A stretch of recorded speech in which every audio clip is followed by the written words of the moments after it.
Gilles Verrier, bonjour. Bonjour. Vous êtes directeur général d'Identité RH, vous êtes directeur scientifique du master spécialisé de l'exécutif master spécialisé RH, opéré conjointement par ESCP Europe, Identité RH et entreprise et personnel. Par ailleurs, vous venez de publier un livre aux éditions Duno, Faut-il libérer l'entreprise? Alors c'est vrai que ce thème de la libération de l'entreprise est, on va dire, à la mode en ce moment. Comment est-ce que vous expliquez ce buzz? Toute la période d'industrialisation de masse nous a légué un modèle managérial et organisationnel qui descend en direct du taylorisme et qui aujourd'hui encore reste largement dominant dans les entreprises. Ce modèle est marqué par trois caractéristiques. Une dichotomie forte entre quelques décideurs et des armées d'exécutants, un mode de management et d'autorité très descendant, et enfin une inflation de normes et de process de nature bureaucratique pour réguler l'ensemble.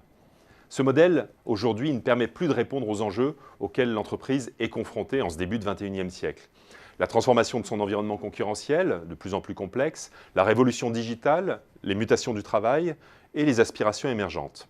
Alors, le consensus a grandi sur cette inadéquation et de très nombreuses entreprises s'interrogent sur les alternatives. C'est la raison pour laquelle les promoteurs de l'entreprise libérée ont un tel succès aujourd'hui.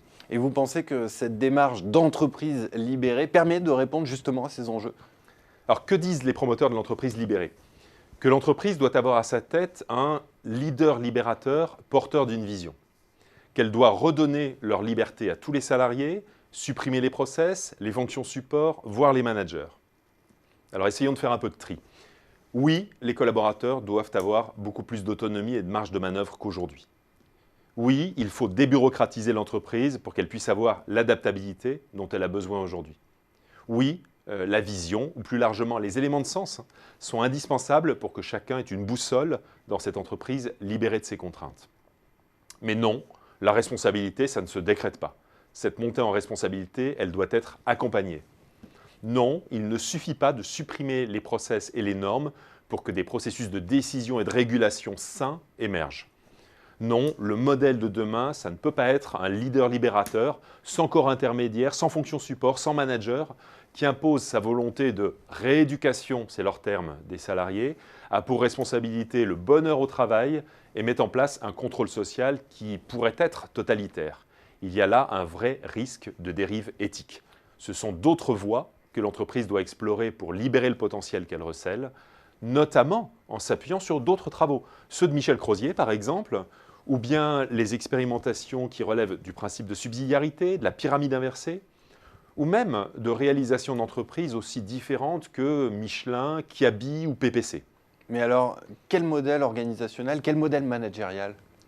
On peut poser quelques principes. L'environnement de l'entreprise lui impose de déplacer au plus près du client le pouvoir de décider et d'être source d'initiative, ce qui nécessite de développer l'autonomie et la responsabilité de chacun, effectivement. Mais pour que ça réussisse, l'entreprise doit travailler plusieurs dimensions.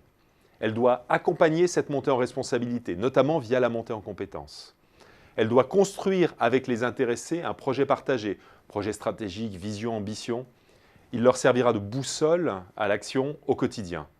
Elle doit certes alléger considérablement ses normes et process, mais aussi redéfinir un processus de décision et des modalités d'interaction entre les personnes et les équipes.